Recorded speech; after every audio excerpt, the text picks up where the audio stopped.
Tale of Tales, released in the year 2015. The film is divided into three narratives. The first narrative centers around the king and queen of a kingdom named Long Trellis. At first, it seems as if the couple is living a happy life, but later we get to know that the queen is suffering from a rare medical condition which will never allow her to become a mother.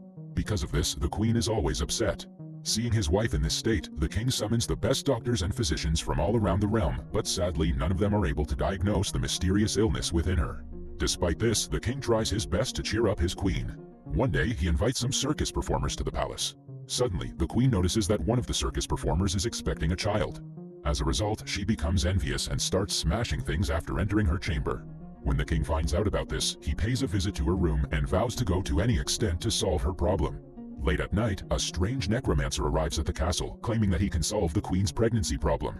Hearing this, the king reminds him that many people have tried in the past and failed. However, the necromancer is adamant that the queen can bear a baby, but it depends on how far the king is willing to go for his queen. The king responds, "To the last extent."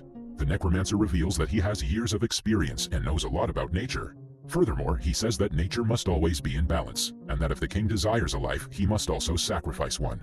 Despite his weird claims, the king and queen give him their full support. After this, the necromancer begins describing the process. The king will have to capture a sea monster, whose heart will be used to cure the queen's illness. Then, a pure and unmarried lady will prepare it, which will be eaten by the queen. In this way, the necromancer assures that the queen will become pregnant. Hearing this, the king immediately agrees to hunt down the sea monster and begins the preparations. The following day, the king sets out on his mission. He finds the creature in one of the rivers. When the monster is sleeping, the king walks into the ocean to attack it. He's eventually successful in slaying the beast, but gets critically injured in the struggle. Soon, he succumbs to his injuries, but before he does, he removes the creature's heart. The queen then returns to the castle, covering the heart with a cloth. Later, a maid at the castle is found to be unmarried and pure. As a result, she's tasked with preparing the heart. While cooking, she experiences strange sensations and suddenly becomes pregnant. Soon, the queen consumes the heart, and finally, she becomes pregnant. In the next scene, the maid and the queen give birth to their children at the same time. The boys look to be the same age. The queen's son is named Elias, whereas the maid's son is named Jonah. The movie then fast-forwards to 16 years, where the children have now become adults. The queen is living a happy life with her son Elias, as she thinks that she's been given a second chance at life. However, the two children who were born on the same day and look like twins are not typical children, as the sea monster is represented by the white tone of their hair. They have a strong friendship and are extremely close to each other. The queen, on the other hand, despises their friendship. She informs her son that as a prince, he's not permitted to be friends with the maid's son, Jonah. Despite this, Elias ignores his mother and continues to meet with Jonah. Later, we also get to know that the kids have the capacity to breathe underwater in a unique way. In the next scene, the queen threatens her maid that if she doesn't prevent her son from meeting Elias, she and her kid will be expelled from the country. Nonetheless, the two seem unconcerned and meet on a regular basis. They cross the line one day when Jonah wears Elias's clothing and goes to the queen. When she discovers the truth, she chooses to exile Jonah from the kingdom. Elias makes an attempt to stop him but fails. Jonah then cuts off a tree with his knife and water starts to flow from there. He tells Elias that as long as the water is clean, he should know that he's alive, and as soon as it becomes red, he should understand that Jonah's life is in jeopardy. After saying that, he walks away. Elias checks the water regularly to see if it has turned red. One day, the water turns red and he realizes that something is wrong. In order to find Jonah, he leaves the kingdom without notifying his mother. After a long search, Elias finally reaches Jonah's house. He discovers that Jonah has married a young woman. The people there identify him as Jonah, since they share the same facial features. Then he learns that Jonah had gone to the forest 5 days ago and has not returned since. Elias then goes out in search of Jonah, while the queen grows more concerned about him. Left with no options, she approaches the necromancer again, but he asks the same thing, that if she wants her kid to return, she must make a life sacrifice. The queen immediately accepts this proposal. Elsewhere, Jonah is seen injured inside a cave. A flying creature then strikes and attempts to kill him. After hearing him scream, Elias locates Jonah and terminates the creature with his sword. However, Elias is unaware that the creature is none other than his own mother. But that's what was agreed upon. Life for life. In the final scene of the first narrative, Elias ascends to the throne of the kingdom and the story ends. Following this, we're shown the second narrative. The king and two elderly ladies, Ima and Dora, are the focus of this narrative. The king is an extremely lustful individual who is constantly surrounded by females. He drinks heavily all the time and is yet to locate his queen. With that being said, he possesses the influence and fortune to marry anyone he pleases. Later, we're introduced to two elderly sisters who reside near the palace. One of them is named Dora and the other is Ima. Dora is a shrewd and selfish woman, while Ima is straightforward. They hardly leave their house and are also unmarried. It's certain that they will die there alone, yet their voices sound incredibly pleasant and young. One morning, the king hears Dora singing and instantly gets smitten by her voice. As a result, he decides to meet her. Soon, the king approaches their door to get a glance of the woman. In his head, he thinks that Dora is young and beautiful. When he knocks on the door, the sisters start panicking, as they believe the king will get angry if he finds out about their appearance. After thinking for a while, they finally devise a plan, and Dora requests the king to come back after a week, so that she will be more comfortable. In the next scene, the sisters strive very hard to make their fingers look young and beautiful. Dora covers her fingers with herbs, but they still look like those of an elderly person. But on the other hand, Ima had put her finger in her mouth for many days, and as a result, it's looking quite good and young. Today, a week has passed, and it is the day for the king's visit. When the king arrives there, Dora shows Ima's finger instead of her own. Now the king is not able to hold his emotions and believes that he has found the love of his life.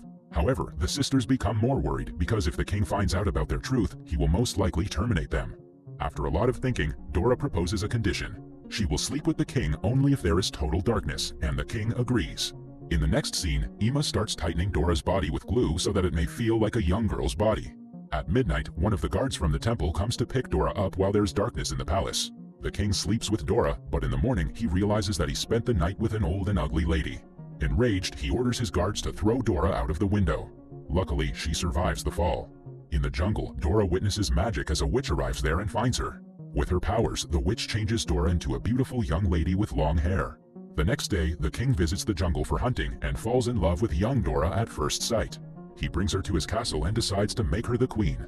Dora doesn't know how she turned into a young girl, but she remembers her sister Ima. She invites Ima to her wedding, who is still in disbelief about her new appearance. When Ima inquires about how she became young, Dora sarcastically replies that she peeled off her old skin. However, Ima considers it to be true and visits an ironsmith to peel her old skin in exchange for a necklace. The ironsmith appears to be more stupid than Ima. He takes her to the jungle, ties her against a tree, and removes all her skin. In the next scene, Ima returns to the castle in a fragile state, and she passes away soon. Elsewhere, the magic that turned Dora into a young girl doesn't last long. She starts to grow old as her skin begins to fold. When she realizes that she's turning old, she runs away from the castle. The narrative ends on a sad note as Dora transforms into her older self completely. Following this, we're shown the third narrative, which is also about a king. The king is of a weird nature as his queen passed away long ago. He has an unmarried daughter named Violet, whom he has never truly loved. One day, the king sees a parasite insect on his hand which is sucking on his blood. Instead of swatting it away, the strange king just lets it feed on himself. Later, he keeps the parasite in a glass box and allows it to feed on his blood every day. As time passes, the insect becomes huge. On the other hand, Violet, who has grown to be a beautiful young woman, always dreams of a prince. However, the irresponsible king could care less about her as he is always busy with his parasite pet. Unfortunately, one day the parasite becomes ill and dies. This devastates the king, so he peels its skin off and tells his daughter that the time has come to find a husband for her. He says that he's going to arrange a competition, and the one who wins it will get to marry her. On hearing this, Violet becomes happy, but also a little upset as she wanted to find a husband on her own. Despite this, she agrees to the king's decision. Soon, announcements about the competition are made throughout the kingdom. The king displays the parasite's skin in his palace and announces that whoever can guess the name of the insect will win. Many people try, but no one can answer correctly because that insect has never grown that big and old.